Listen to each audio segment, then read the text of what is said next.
Hello, magandang araw. Ako nga pala si Joshua, isang normal na tao kagaya mo na may pangarap. Tinutulungan ko si tatay kasi nakita ko siya na walang katulong.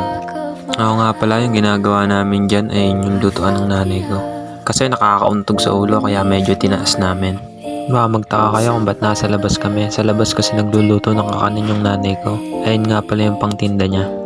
Isa sa mga pangarap ko ay mapatigil ko sila sa trabaho nila. Bukod kasi sa mabibigat na yung trabaho nila, nagkakaedad na sila. Hindi man sa ngayon pero darating din yung panahon na yun. Naniniwala ako doon tsaka lalo ko pang sisipagan. Magkatrabaho man sila ng bagong trabaho, at least hindi na ganun kabigat. Halos naman lahat gusto ng maginhawang buhay. By the way, mabalik tayo sa istorya. Marirealize mo talaga ang dapat mong marealize pagka nasa tamang edad ka na. Yung mga magulang mo, nakikita mo mga nagkakaedad na. Alam ko, di lahat makaka-relate dito. Pero isa lang masasabi ko, hanggat nandyan pa ang mga magulang nyo, mahalin nyo hanggat nandyan pa sila. Kasi hindi natin masasabi ang panahon kung hanggang kailan sila nandito sa mundo at makakasama mo. Oo, may mga oras na hindi kayo magkakaintindihan, minsan pa nga magkakagalit kayo. Pero piliin nyo pa rin mahalin ang mga magulang nyo kasi nag-iisa lang yun sa mundo. Pag nawala yung mga yan, hindi yan mapapalitan ng kahit na basta sa sino. At na-realize ko, habang tumatagal ang pamalagi natin dito sa mundo, kung ano ba talaga yung pinaka-importante. Kung paano mo pahalagan yung mga mahal mo sa buhay. At kung paano ma-appreciate yung mga bagay na meron ka. Kung ikaw hindi ka masaya sa buhay mo ngayon, i-appreciate mo lang yung mga bagay na meron ka.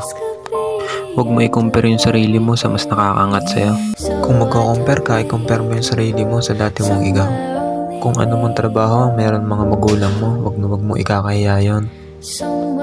Di ko nila lahat pero yung iba kinakahiya yung trabaho ng magulang nila. Maging proud ka kasi sa malinis na paraan sila kumikita ng pera. Aanuhin mo ang malaking sahod kung sa madumi paraan naman. At magpasalamat kung anong meron ka, hindi yung wala ka, yun ang hinahanap mo. Kahit gaano kahirap ang sitwasyon mo ngayon, magtiwala ka lang, hindi naman habang buhay, ganyan ka.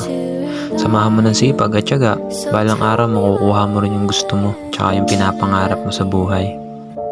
Huwag puro reklamo kasi wala ka ng ganto, wala ka ng ganyan, sila meron. Lalong walang mangyayari sa buhay mo kapag ka ganun ka mag-isip. Tiwala lang, bilog ang mundo, mababago rin ang takbo ng buhay mo. Kinulang kami sa pako kaya lumabas muna ako para bumili ng pako. Nga pala, di sa aking motor yan, nakikigamit lang ako. Pero pinangako ko sa sarili ko na magkakaroon din ako niyan. At na yung pakong binili ko. Mabalik tayo sa kwento, yung bigat at pagsubok na ipinararana sa'yo. Ang laki ng kaibahan, di tulad nung bata ka, laro-laro ka lang, wala kang kamuhang-muhang. Pero maniwala at man sa hindi, kasama sa buhay yan. Normal yan, hindi lang ikaw nakakaranas ng ganyan. Pero pag nasa tamang edad ka na, marirealize mo talaga kung ano ba talaga ang purpose ng buhay. Paano? See you in the next one. Yun lang, bye-bye!